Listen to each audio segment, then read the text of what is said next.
शहरातील प्रलंबित प्रश्न मार्गी लावण्यासाठी भाजपा युवा मोर्चाचे शहराध्यक्ष मृणाल पाटील इंगळे यांनी पुढाकार घेतलाय। त्यांनी राज्याचे महसूल मंत्री तथा अमरावती जिल्ह्याचे पालकमंत्री यांना 2 स्वतंत्र निवेदनांद्वारे दर्यापूरच्या सर्वांगीण विकासासाठी भरीव निधी उपलब्ध करून देण्याची मागणी केली आहे। प्रमुख मागण्यांमध्ये दर्यापूर येथील क्रीडा संकुलात आंतरराष्ट्रीय दर्जाचे इंडोर बॅडमिंटन कोर्ट, सुसज्ज जलतरण तलाव आणि गरजू खेळाडूंना मोफत क्रीडा साहित्य उपलब्ध करून देण्यासाठी विशेष निधीची मागणी करण्यात आली आहे।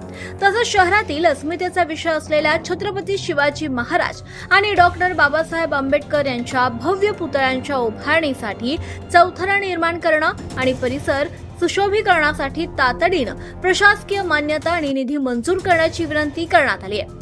विशेष म्हणजे यासाठी जागा आधीच उपलब्ध असून केवळ निधी अभावी हे काम थांबवलं गेलंय। दर्यापूरच्या युवा पिढीला व्यासपीठ मिळावा आणि शहराच्या वैभवात भर पडावी यासाठी हे दोन्ही विषय अत्यंत महत्त्वाचे असून पालकमंत्र्यांनी यावर सकारात्मक निर्णय घ्यावा अशी विनंती मृणाल पाटील इंगळे यांनी केली आहे।